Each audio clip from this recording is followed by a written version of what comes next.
Here's my audience. Recording on my laptop, so it's probably going to be backwards. Bear with me. Okay. Hello, my name is Elena Bransford, and I'm going to be sharing my persuasive speech on why people 65 years of age and older should have to retake the driver's test.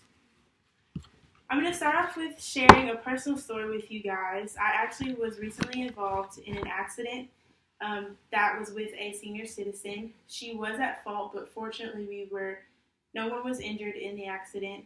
As we were filing the report, she explained to me that it was her first accident in all of her years of living, in her 70 years, and when she explained to the police, she told them that she just didn't see me. And I feel like this is a perfect topic and is relevant to everyone, and I'm excited to share what I found on it.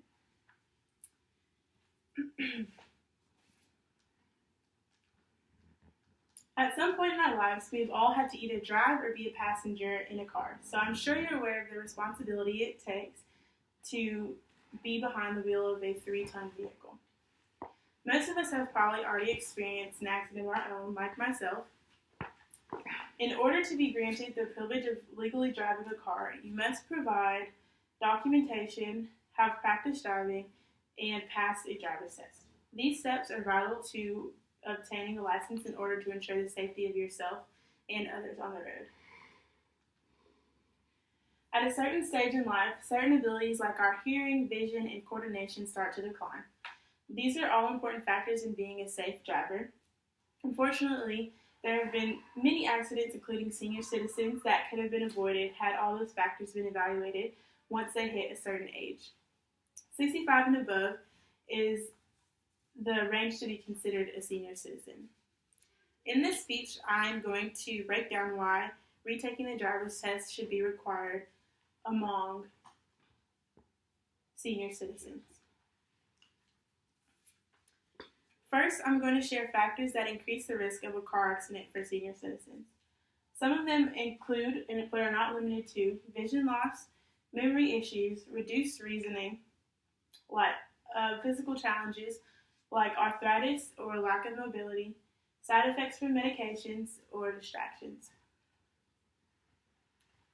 According to research, drivers 65 and older are 16% more likely to be at fault for an accident than young drivers because of some of the previous factors listed. None of these are ever anything to be ashamed of, as they come with age.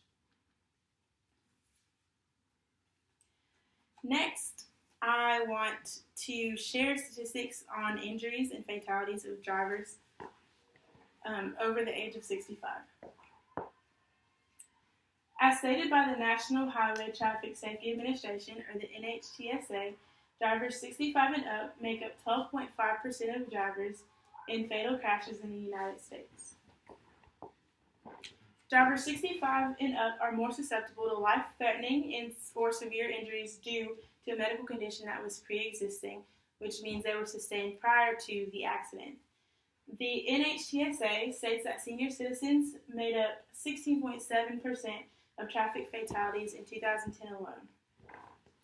Here I have inserted a graph of the comparison of older and younger drivers in terms of risk, frequency, and fragility. The purple is going to show younger drivers, and the white bars are going to show older drivers in all of those terms.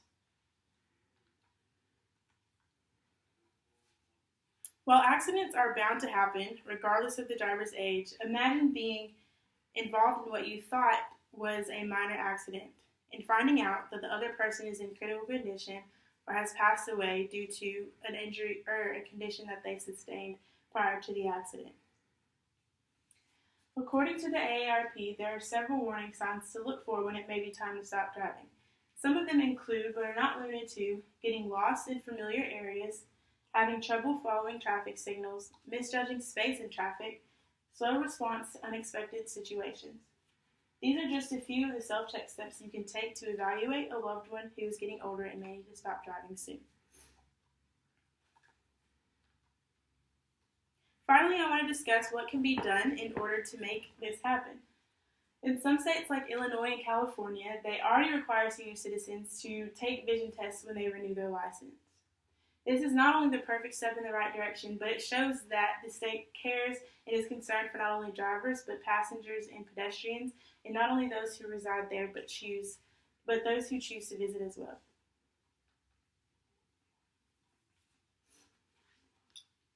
Once a man, twice a child is a saying that refers to the circle of life.